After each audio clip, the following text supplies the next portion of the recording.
Prominent hashtag resistance bros Ed and Brian Krasenstein have been banned from Twitter for life, actually, for quote, operating multiple fake accounts and purchasing account interactions.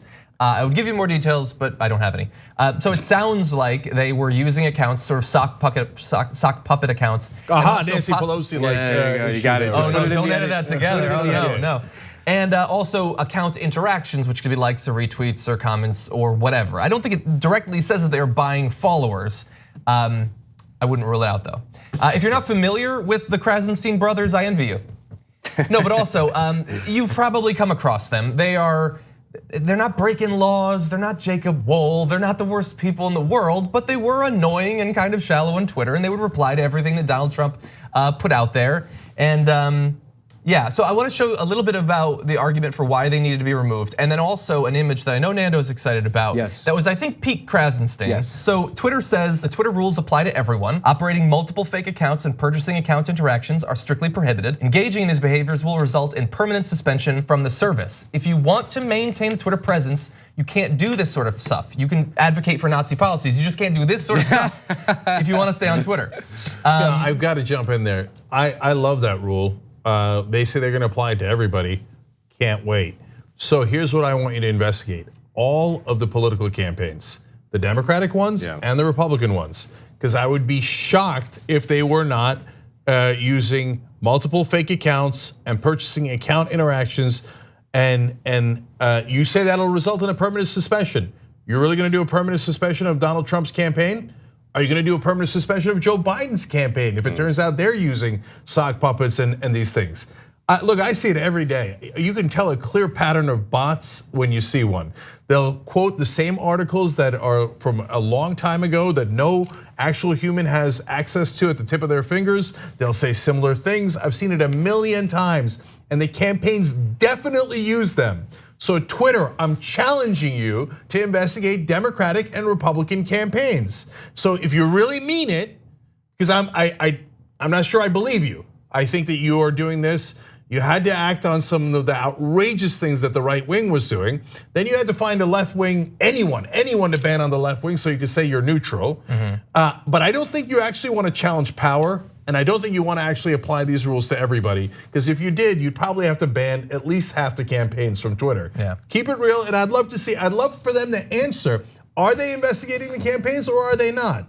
Because I'd be shocked if the campaigns weren't using bots. Yeah. So they have responded saying, Twitter claims that we manipulated our interactions through the purchase of fake accounts and fake interactions. We have never once acquired anything for the purpose of increasing our Twitter presence. The Krasensteins say they only operated secondary accounts on Twitter to monitor death threats, as well as accounts for their businesses. And honestly, I'm sure that they were purchasing various things, but I also think that they just had a lot of followers because there is a big market for sort of shallow anti-Trump commentary. Like, you can get people to follow you.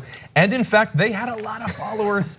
Ed Krasenstein, that's funny, we'll get to that in a second. Ed Krasenstein had roughly 925,000 followers before he was banned, while Brian Krasenstein had more than 697,000 followers. And look, I'm a person, I care about the environment, I care about animals, I care about endangered species, and the Krasensteins are now endangered on Twitter. We've lost 2, we're just left with Kenny Klippenstein. Noted Krasenstein.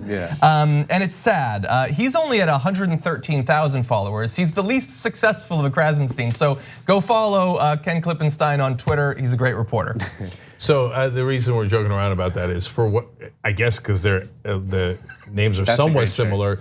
People often confuse Ken, who is our senior investigative reporter for the Krasensteins, and he's like, I'm not a Krasenstein. Yeah, but even the Krasensteins joke about him being a Krasenstein, which I don't know. I'm not convinced he's not a Krasenstein. I need to see the facts. I still haven't. I haven't seen a natural birth certificate. And Twitter, please don't accidentally ban him. He's a real reporter. I have not seen any confirmation that he's not one of the Krasensteins' fake accounts. Yeah, he could be.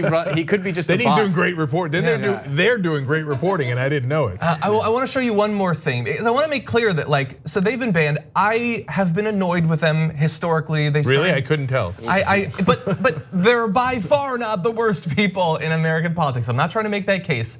However, they have done a few things that stand out as a little bit odd. If you've listened to their podcast, it's something. And then they also, they have done something that I have not been able to successfully do, is actually finish and publish a book.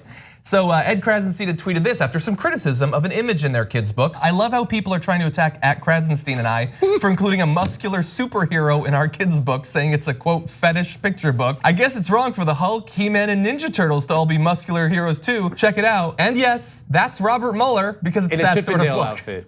Yeah, it's Robert Mueller in a Chippendales outfit. In their defense, he often does not wear shirts while conducting business. Yeah, and he's yoked. It's fine, but you know, it's just. I mean, that's what they did. They just like it was liberal wish fulfillment, right? Yes. Was what they were operating on, just taking advantage of people's trauma that Trump won the election. It's a little gross. It's not the worst thing in the world. Again, they're not Nazis, but it's kind of funny to see them banned. Yeah, look, since I don't know the Krasensteins, sorry that they'll probably take greatest offense at that as opposed to what these two said. Okay, but I'm not offended. I don't know them. I'm not offended by that. I find that to be funny. So why does that bother you guys so much? I don't get it. Because it's like he said, it's the wish for. It's just like the thing that bothers me the most in media and social media is that there's a particular talent that some people have. It is to identify out there a hunger. A deep hunger for a specific thing, and they exploit that for money. And I'm not even talking specifically about the Krasensteins. That's something that people do now. Jacob Wohl is an example of that. All of the anonymous 40-year-old blondes who respond to Donald Trump and get hundreds of thousands of followers have identified that. If I say this thing, if I produce this thing, people will give my Patreon money. And that image of Robert Mueller is peak liberal wish fulfillment. And I get it. I watch Stephen Colbert sometimes, it's funny. It's detached from reality for the most part. It's liberal wish fulfillment. I get why people want it.